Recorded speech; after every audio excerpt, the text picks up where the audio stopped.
하나님 말씀 히브리서 10장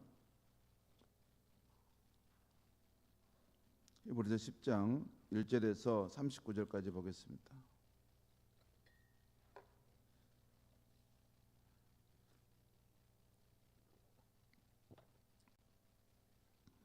히브리서 10장 1절에서 39절까지 우리 한 절씩 교독하시겠습니다. 히브리서 10장입니다. 율법은 장차 올 좋은 일의 그림자일 뿐이요 참 형상이 아니므로 해마다 늘 드리는 같은 제사로는 나아오는 자들을 언제나 온전하게 할 수 없느니라.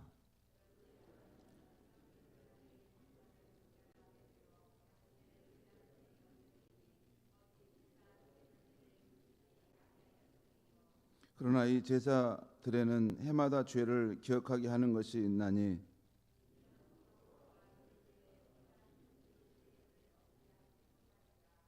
그러므로 주께서 세상에 임하실 때에 이르시되 하나님이 제사와 예물을 원하지 아니하시고 오직 나를 위하여 한 몸을 예비하셨도다. 이에 내가 말하기를 하나님이여 보시옵소서 두루마리 책에 나를 가리켜 기록된 것과 같이 하나님의 뜻을 행하려 왔나이다 하셨느니라.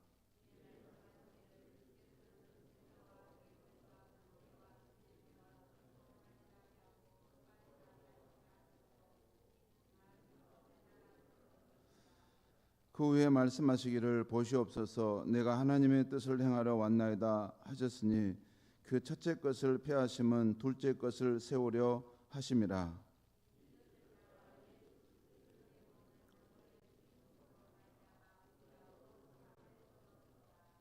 제사장마다 매일 서서 섬기며 자주 같은 제사를 드리되 이 제사는 언제나 죄를 없게 하지 못하거니와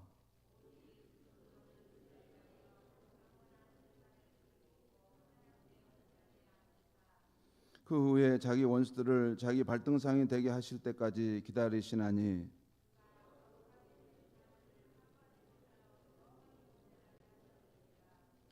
또한 성령이 우리에게 증언하시되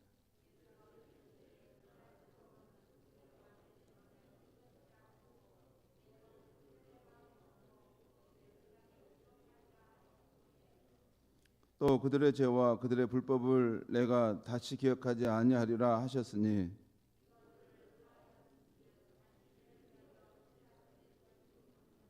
그러므로 형제들아 우리가 예수의 피를 힘입어 성소에 들어갈 담력을 얻었나니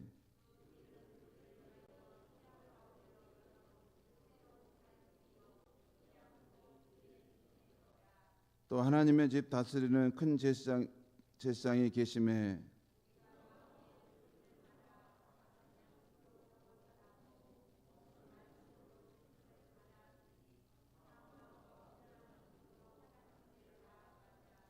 또 약속하신 이는 미쁘시니 우리가 믿는 도리의 소망을 움직이지 말며 굳게 잡고 모이기를 피하는 어떤 사람들의 습관과 같이 하지 말고 오직 고나여 그날이 가까움을 볼수록 더욱 그리하자.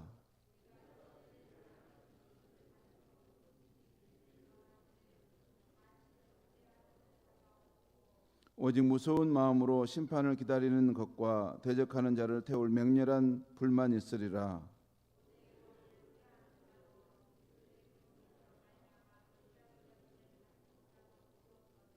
하물며 하나님의 아들을 짓밟고 자기를 거룩하게 한 언약의 피를 부정한 것으로 여기고 은혜의 성령을 욕되게 하는 자가 당연히 받을 형벌은 얼마나 더 무겁겠느냐 너희는 생각하라.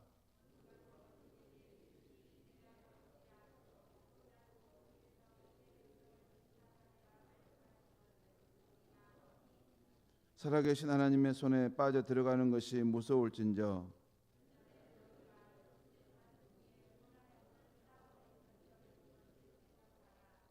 혹은 비방과 환난으로서 사람에게 구경거리가 되고 혹은 이런 형편에 있는 자들과 사귀는 자가 되었으니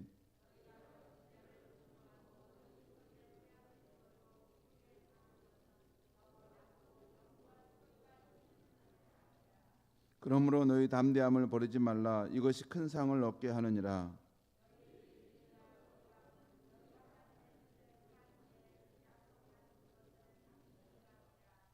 잠시 잠깐 후면 오실 이가 오시리니 지체하지 아니하시리라.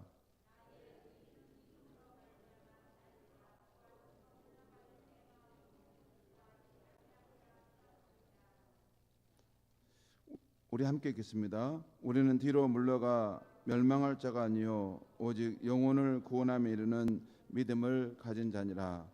아멘. 오늘 아침의 말씀의 제목은 믿음의 소망을 굳게 잡고입니다. 믿음의 소망을 굳게 잡고.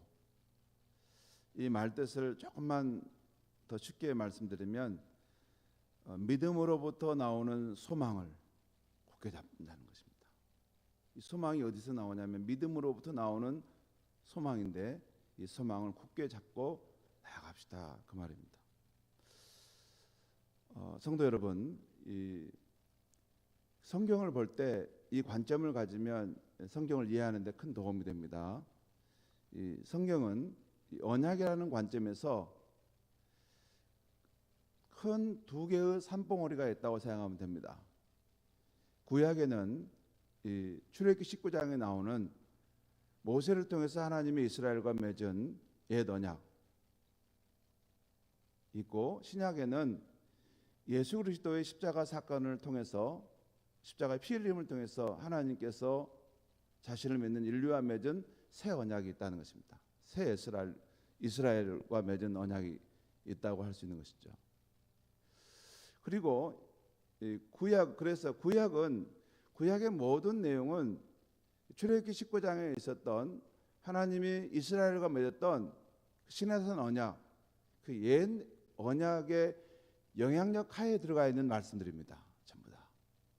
그러니까 이 구약 성경에 그렇게 많은 두꺼운 장이 나와 있는데, 여러분 그 모든 두꺼운 장이 뭘 말하냐면 출애굽기 19장에서 하나님의 이스라엘 백성과 맺었던 그 언약에 대한 그 이야기예요.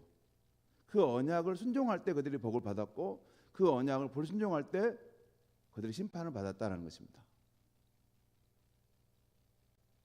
그 이야기입니다.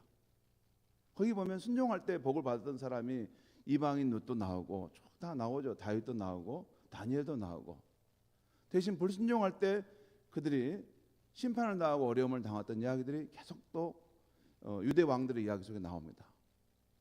여러분, 이사야, 예레미야, 예스겔, 아모스, 호세아, 이 수많은 선지자들이 뭘 이야기했습니까? 그 메시지의 핵심은 다시 돌아가라는 것입니다. 어디로? 하나님과 순수한 마음으로 맺었던 그 언약의 자리로 다시 돌아가라는 것입니다. 그런데 결과는 어땠습니까? 그 시내산 언약, 옛 언약의 그 문제는 결국 실패로 끝났습니다. 왜 그랬습니까? 사람이 연약함으로.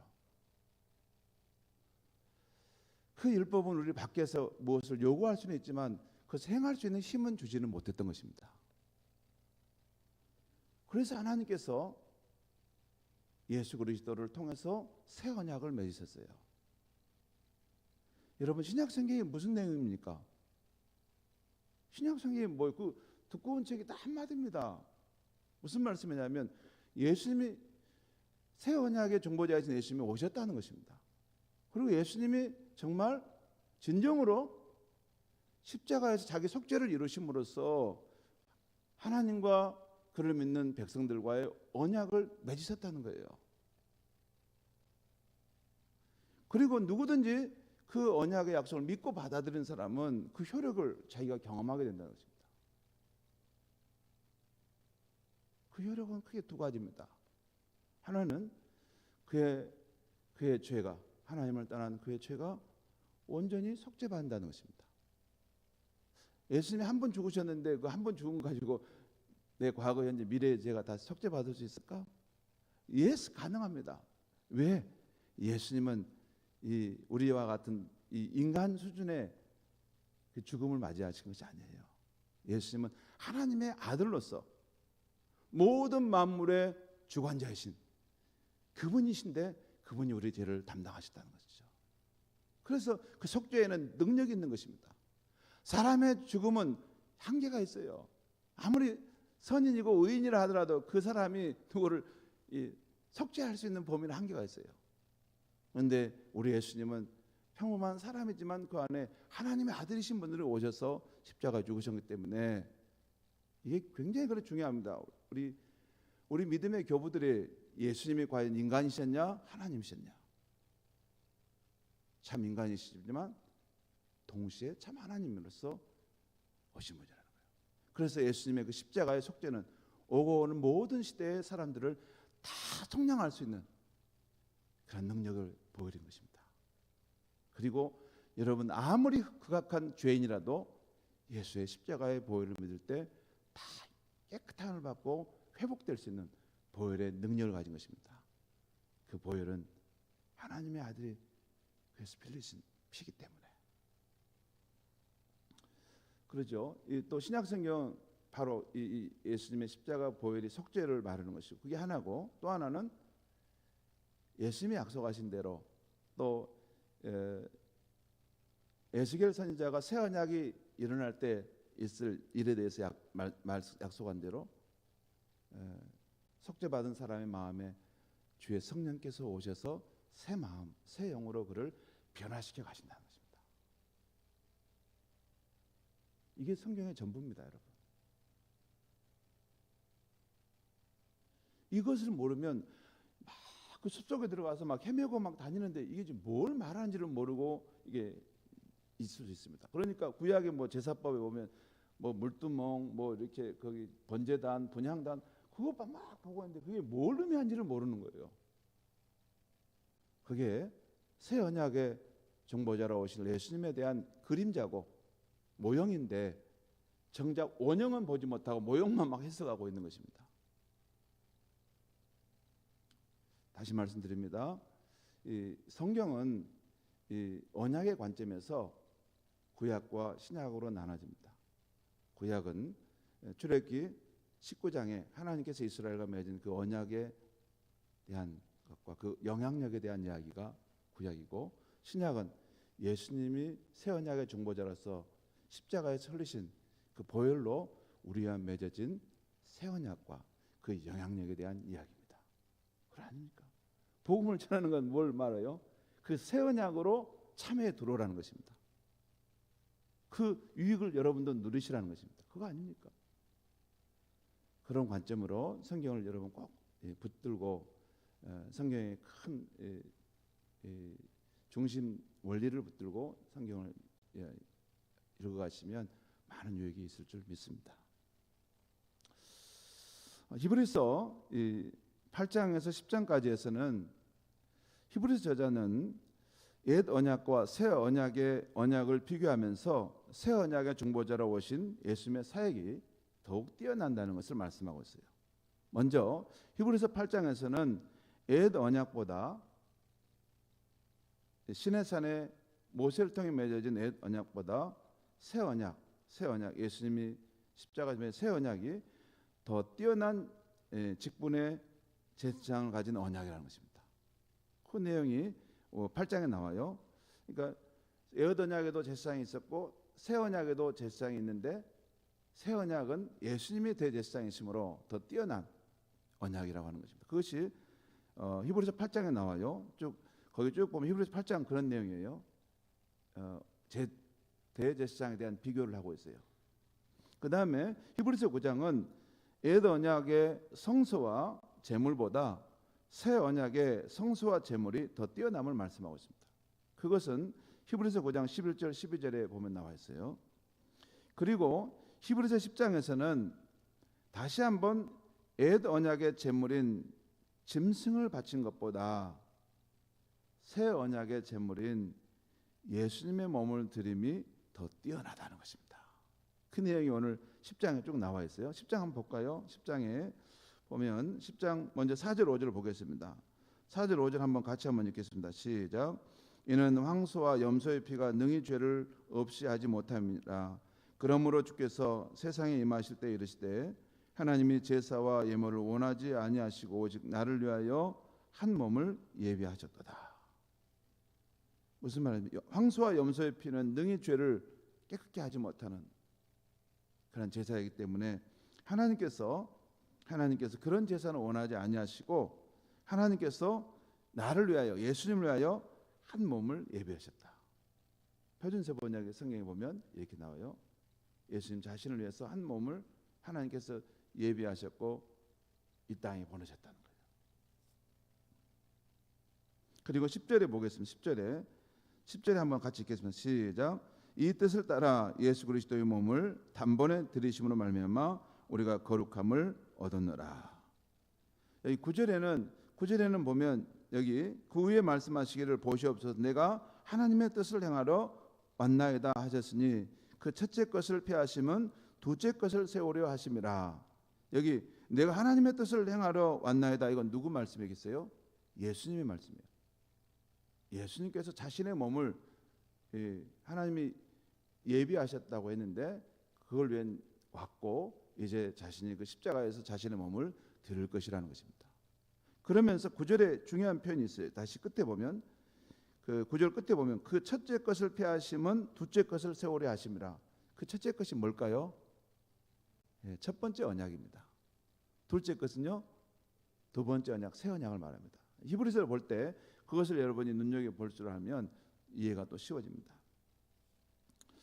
저자는 이 히브리서 10장에서 옛 언약의 제물보다 새 언약의 제물 대신 예수님이 더 뛰어나심을 설명합니다. 또 그럴 때 옛 언약의 제물로는 황소와 염소의 피로는 하나님께 예배하는 자의 죄를 완전히 속죄하지 못한다는 것입니다. 그래서 하나님께서는 새 언약의 제물로서 예수 그리스도의 몸을 준비하셨다는 것입니다.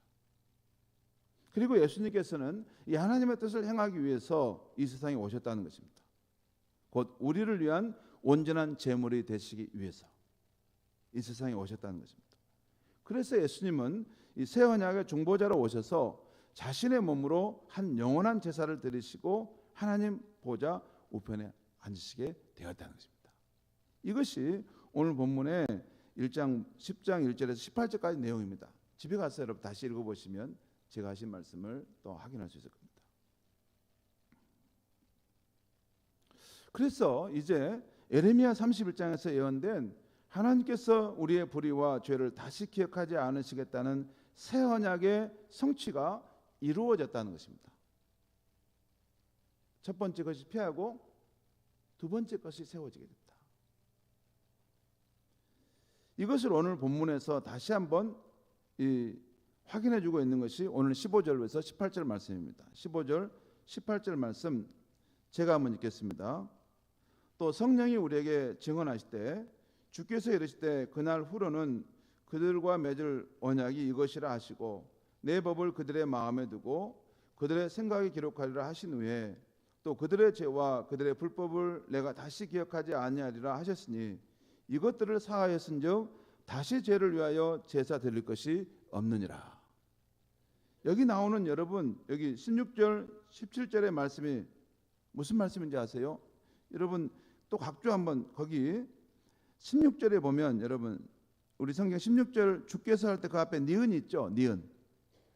니은이라고 작게 나왔잖아요. 주께서 바로 앞에 니은. 그런데 저 밑에 니은은 어디를 말한다겠어요? 어디를 크게 한번 말씀해 보세요. 어디요? 예? 여기 니은은 저 밑에 각주 밑에 보면 저 밑에 뭐라고 썼어요? 작게 예레미야 31장 33절 이하라는 거예요. 이 예레미야 31장 33절 이하는 이스라엘 백성이 바벨론에 의해서 멸망해 갈 때 그 즈음에 그 이스라엘 백성에게 이게 끝이 아니고 내가 새 언약을 다시 여러분과 맺게 될 것이다. 그 새 언약을 선포한 장면이 그 내용이 지금 오늘 본문의 내용입니다. 이것이 바로 예수님의 오심으로써 속죄를 통해서 이루어졌다는 것입니다. 그래서 오늘 18절 마지막에 뭐라고 말했습니까? 이것들을 사하였은즉 다시 죄를 위하여 제사를 드릴 것이 없다. 무슨 말씀입니까? 여러분요, 이제 우리가 구원받기 위해서 하나님과의 그 친밀한 관계를 회복하기 위해서 우리 다시 무슨 고난 받을 필요 없습니다. 그건 이분이 뭘 모르는 거예요. 예수님의 십자가의 속죄는 완전한 속죄입니다. 우리는 다시 무슨 뭐 고난을 받아야지 우리 구원이 더 될 수 있다. 그런 건 아닙니다. 우리의 구원에 있어서는 예수님의 십자가 속죄면 충분합니다. 넘칩니다. 그럼 우리는 무엇을 위한 고난을 받는가? 주의 몸된 교회를 사랑하고 세우기 위하여 고난받고 헌신하는 삶을 사는 것입니다. 그것은 구원함과 관련된 것은 아니에요. 예, 넘어가겠습니다. 또 저자는, 히브리 저자는 이제 새 언약의 중보자이신 그리스도의 피가 드러졌으니 우리가 이 예수의 피를 의지하여 참 마음과 온전한 마음으로 하나님께 나아가자고 권면하고 있어요. 그 내용이 오늘 19절에서 22절에 나와 있어요. 제가 한번 읽겠습니다. 그러므로 형제들아, 우리가 예수의 피를 힘입어 성소에 곧 하늘 성소에 들어갈 담력을 얻었나니 그 길은 우리를 위하여 휘장 가운데로 열어놓으신 새로운 살길이요. 여기서 휘장은 성소와 지성소를 구별해 놓은 휘장을 말해요. 이 휘장 가운데로 그것을 열어놓았다는 거예요. 이런 새로운 살길인데 그 휘장은 뭐냐면 예수 그리스도의 육체라는 것입니다. 십자가에서 예수님의 육체가 깨트려졌을 때 거기 보면 복음서에 보면 성전회장이 쫙 찢어졌다는 말이 나오죠. 예수님의 몸이 깨트려졌을 때 이 인간이 하나님께 나아가는 길을 막았던 것이 다 장애가 풀어지고 인간이 바로 예수님의 그 깨트려진 몸을 통해서 하나님께 바로 나갈 수 있는 길이 열렸다는 것이에요.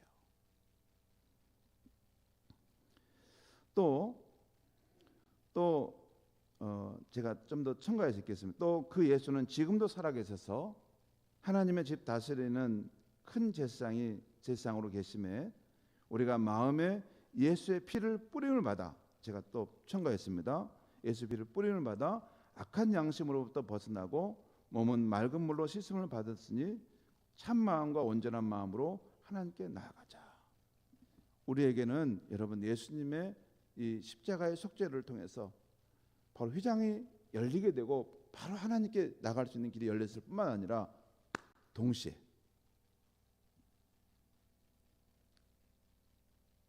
우리에게는 예수님 지금도 살아계셔서 우리를 위한 참 제사장으로 거기에 계시다는 것입니다. 이 두 가지 사실 때문에 우리는 담대함으로 하나님께 나아갈 수 있다는 것입니다.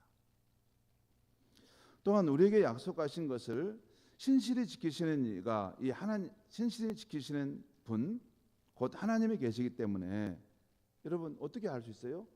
이 구약에서 여러분 새 언약을 이렇게 약속하셨는데 실제 이것을 예수님 안에서 이 약속을 이루셨다는 거예요. 무엇보다도 그의 독생자까지 보내서 이 약속을 이루신 분이라면 그 하나님은 얼마나 신실하신 분이냐 그 말이에요. 이 신실한 하나님이 계시니 우리가 하나님이 약속하시고 또 우리가 믿고 있는 이 소망을 굳게 붙들고 흔들리지 맙시다. 서로 돌아보아 사랑과 선행을 격려합시다. 먹이를 피하는 어떤 사람들과 같이 하지 말고 그날이 가까이 오물 볼수록, 그날이 옵니까? 주님의 재림의 날이 가까움을 볼수록 더욱 우리가 힘써 모이십시다. 그 내용이 오늘 보면 23절 25절에 나온 내용입니다. 그리고 여러분 이렇게 사랑과 선행을 격려하자고 권면했던 저자는 이제 여기서 잠깐 고의적으로 그리고 현저하게 범죄하는 자들에 대해서 심각한 경고를 하고 있습니다. 곧 옛 언약을 파괴한 자들도 죽었거든 하물며 자기를 거룩하게 한 하나님의 아들의 언약의 피를 부정하고 은혜의 성령을 욕되게 하는 자들이 받을 형벌은 얼마나 더 중하겠느냐는 것입니다. 이런 사람들은 하나님의 심판을 받게 된다는 것입니다. 그런 후에 히브리서 저자는 다시 한번 이 서신을 받는 성도들이 과거에 보였던 그 선행의 근거에서 그들을 격려하고 있어요. 여러분 히브리서에 보면 역설적인 상황이 나와요. 이 엄중한 경고를 함과 동시에 또 격려를 하고 엄중한 경고를 함과 동시에 또 격려를 하고 실제 그렇죠. 우리가 믿는 하나님은 친밀하신 하나님이시지만 또한 엄유하신 하나님이시기도 하지 않습니까? 그런데 친밀하신 하나님만 생각하고 함부로 행하는 그런 삶을 살아서 위험에 빠지지 않도록 히브리서 저자가 균형을 잡아주는 거예요. 신앙생활은 여러분 두 가지가 필요합니다. 우리 아버지이신 하나님이시지만 그분은 우리가 감히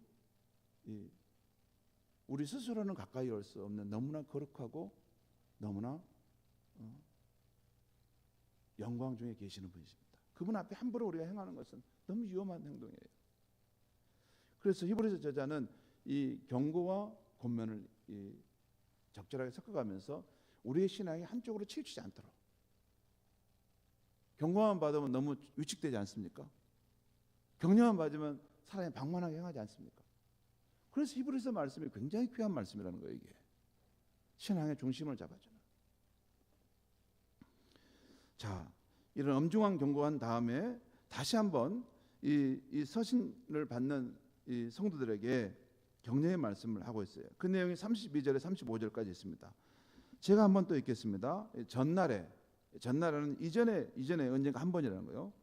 너희가 빛을 받은 후에, 구원의 빛을 받은 후에 고난의 큰 싸움을 견뎌낸 것을 생각하라. 혹은 비방과 환난으로서 사람에게 구경거리가 되고, 혹은 이런 형편에 있는 자들과 사귀는 자가 되었으니 너희가 갇힌 자를 동정하고 너희 소유를 빼앗기는 것도 기쁘게 당한 것은 더 낫고 영구한 소유가 있는 줄 알미라. 그러므로 너희 담대함을 버리지 말라. 이것이 큰 상을 얻게 하느니라. 성도 여러분, 여기서 우리가 잠깐 또 주목해 보셔야 됩니다. 여러분, 히브리서 말씀을 우리는 대할 때 지금 이게 현대 쓰여진 서신입니까? 편지입니까? 아니죠. 우리를 위해서 이게 지금 써진 서신입니까? 원래는 그렇지 않아요. 원래 맨 처음에는 1세기 그 후반에 그 핍박 가운데 있었던 그 유대인 크리스천들에게 이걸 지금 히브리 저자 쓰고 있잖아요. 그러니까 이 본문의 의미를 정확하게 하려면 우리 방식대로 함부로 해석하면 안 되고 이 처음에 서신을 받았을 때 그 수신자들의 삶의 상황이 어떤 상황이었는가를 또한 이해할 필요가 있어요. 여러분 32절에 보면 너희가 전날에 고난의 큰 싸움을 견뎌내는 것을 생각하라라는 말씀이 있어요. 여기서 그들이 이전에 겪은 큰 고난이 있다는 것입니다. 그것이 뭘까요? 이것이 신약 성서학자들의 굉장히 히브리서를 연구하는데 이 중심 주제입니다. 이 고난이 과연 뭘까? 그러면서 이 더 중요한 그러면 자연적으로 나오는 것은 이 히브리서 편지를 받은 수신자들은 먼저 누굴까? 그래야지 그 사람이 당한 고난을 알 수 있지 않겠습니까? 그래서 그 수신자들이 누구일까 하는 것과 또 하나는 그들이 어떤 고난을 겪었느냐 하는 것입니다. 이것이 신약 성서학자들의 아주 중요한 이 테마입니다. 그런데 이걸 현재까지 정리된 확실한 정보에 의하면 이 사람들은 1세기 후반에 로마에 있었던 유대인으로서 그리스도인이 된 사람들이라는 것입니다. 그리고 이때쯤에 있었던 로마 황제 글라우디우스의 박해를 받은 사람이라고 보통 학자들은 말합니다. 이건 성경에 히브리서 안에 있는 어떤 근거 본문을 가지고 설명하죠. 여러분 실제 1세기 후반에 예수님이 떠난 후에 1세기 후반에 그러니까 AD 51년부터 한 60년부터 90년까지 우리 그 뭡니까 히브리서 또 이 요한복음, 요한서신 이런 거 써질 때일 때 기독교에 대한 큰 박해가 있었습니다. 우리가 알고 있는 대표적인 박해자들은 네로 황제죠. 64년부터 네로 황제와 본격적인 박해를 시작하죠. 그리고 90년도에 즈음에는 도미티아누스 황제가 기독교인들을 크게 박해합니다. 근데 그 전에 한번 또 박해가 있었는데 그것은 AD 49년에 이 로마 황제 글라우디우스가 이 박해를 했습니다. 기독교인들을. 특별히 로마에 있었던 기독교인들을 박해했어요.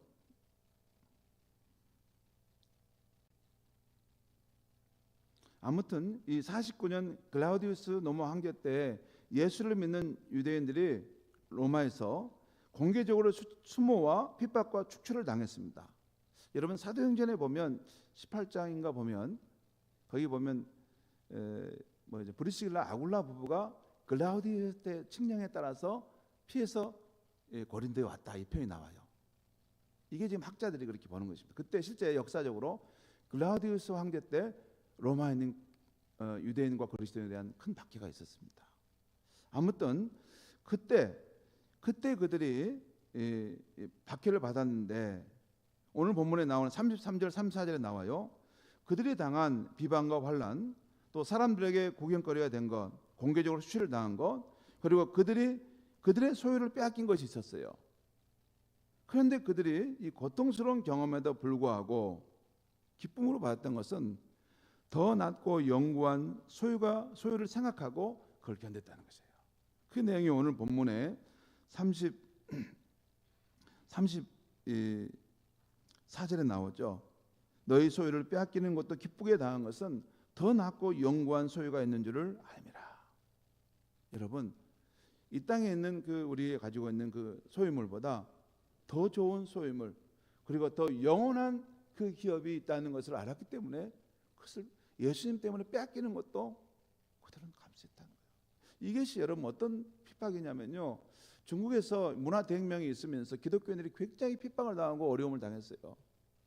또한 우리가 6.25 때 공산주의자들이 내려와서 기독교인들을 그렇게 핍박했잖아요. 공개적으로 수치를 당하고 모욕을 하고 때로는 죽이고.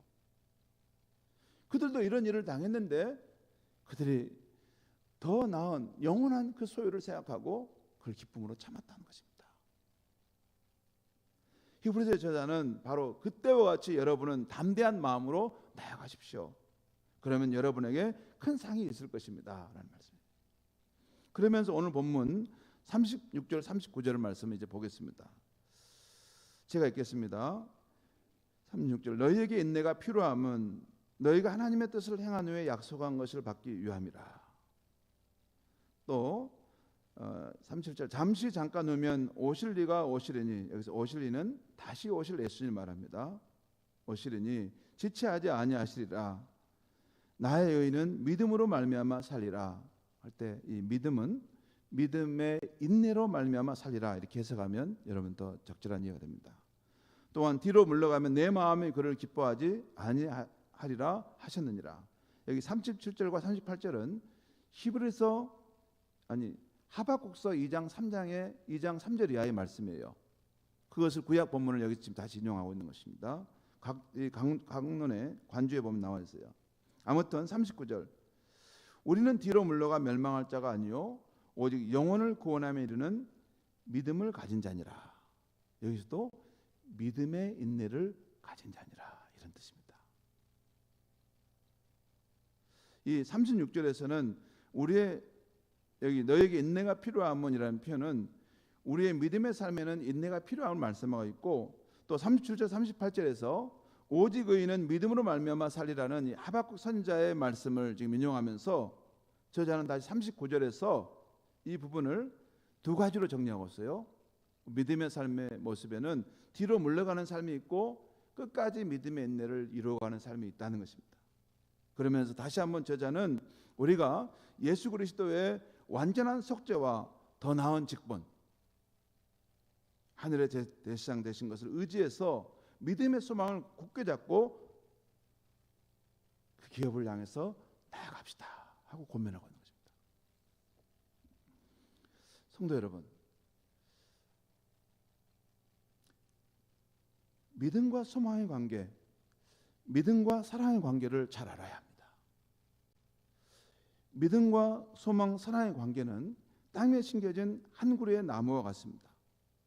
한 그루의 나무가 땅에 심겨졌다고 생각하고 잘 이걸 이해하시면 여러분이 또 믿음, 사랑, 소망에 대한 그런 삶을 굉장히 잘 할 수 있을 건데 설명할 때 잘 들어보시기 바랍니다.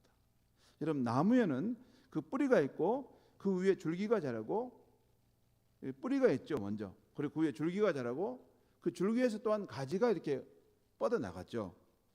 그리고 또 거기에서 가지에서 잎이 피고 꽃과 열매가 맺히게 되지 않습니까?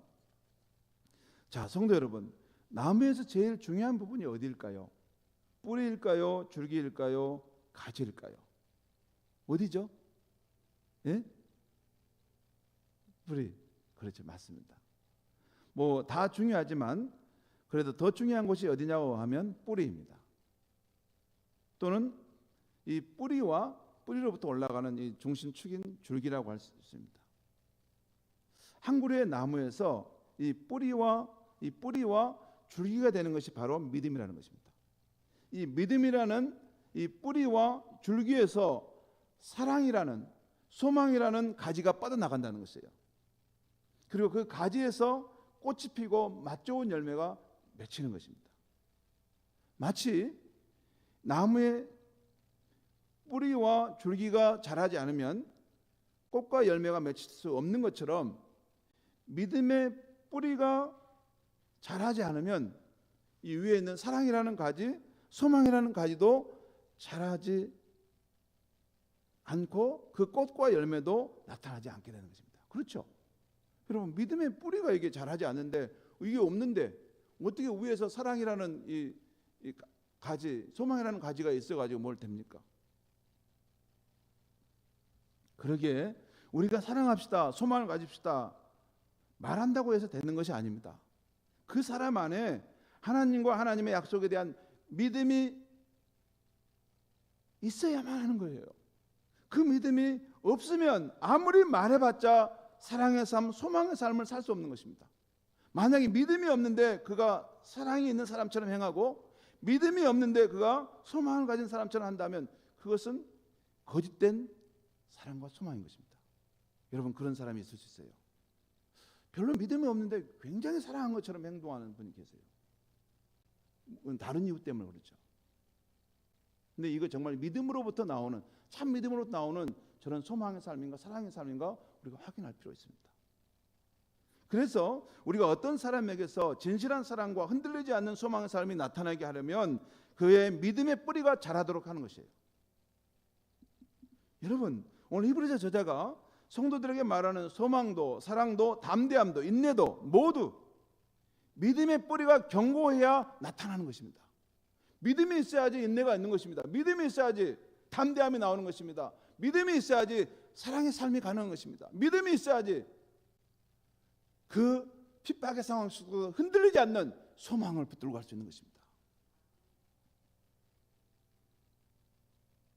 그러니까 믿음으로 인해서 소망이 생기고 믿음으로 인해서 사랑의 수고가 나타나고 믿음으로 인해서 담대함도 나오고 믿음이 있기 때문에 인내하고 가는 것이 가능한 것입니다. 이렇게 귀한 것이 기독교의 믿음인 것입니다. 그러면 이 귀한 믿음은 어디에서 생겨나고 어떻게 자라는 것입니까? 로마서 10장 17절입니다. 그러므로 믿음은 들음에서 나고 들음은 그리스도의 말씀으로 말미암았느니라. 곧 우리의 믿음은 들음에서 나는 것이 생겨나는 것이라는 거예요. 그리스도의 말씀을 들을 때 생겨난다는 거예요. 그러면 오늘 우리 시대에 그리스도의 말씀을 어디서 들을 수 있습니까? 특별히 두 군데를 말씀했어요. 먼저 예배의 자리에서 들을 수 있습니다. 이 예배의 자리에 나와서 그리스도의 말씀을 쉽게 풀어주어 선포하는 말씀을 잘 들어야 합니다. 그리스도의 말씀이 어려운 때가 있어요. 이것을 쉽게 풀어주는 말씀을 잘 들어야 합니다. 그렇지 않으면 믿음에 자랄 수가 없습니다.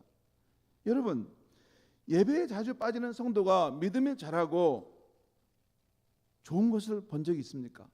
그럴 수 없어요. 왜냐하면 이것은 믿음에 자라는 장소이기 때문에 믿음의 원리상 그렇게 될 수가 없는 것입니다. 그러니까 여러분, 우리가 교회의 직분자를 세울 때 믿음이 있는 사람을 세우는 거 아닙니까? 믿음이 있는 사람. 그럼 누가 믿음이 있는가? 할 때 그것은 그가 얼마나 이 예배를 참여해서 하나님의 말씀을 듣는 것을 생명처럼 귀히 여기냐 하는 것입니다. 왜냐하면 하나님의 말씀을 듣는 데서 믿음이 생겨나고 자라기 때문입니다. 그런데 예배를 경홀히 여기는데 그가 훌륭한 믿음의 사람이다, 그럴 수는 없습니다. 두 번째, 그리스도의 말씀이 오늘 우리 시대에 어디서 들을 수 있습니까? 우리는 어디서 그리스도의 말씀을 들을 수 있습니까? 지금 우리는 기록된 그리스도의 말씀을 이 성경으로 갖고 있습니다. 그렇죠? 이 말씀을 들었을 때의 히브리서의 그 수신자들은 이 성경, 신약 성경이 없었어요. 그런데 우리 성경으로 이것을 가지고 있습니다.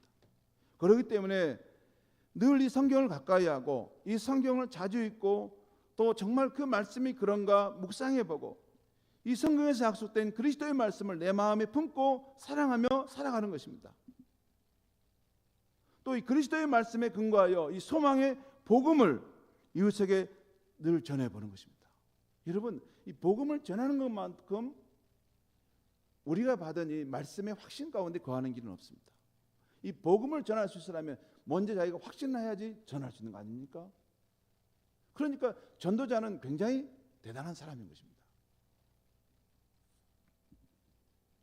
이렇게 성경을 가까이 하고 묵상하고 그 말씀대로 살아가고 또 그 말씀에서 약속하신 소망을 복음으로 전하는 삶을 살아갈 때 이 귀한 믿음이 계속 우리 안에서 살아 움직이고 더욱 생생하게 성장하는 것입니다.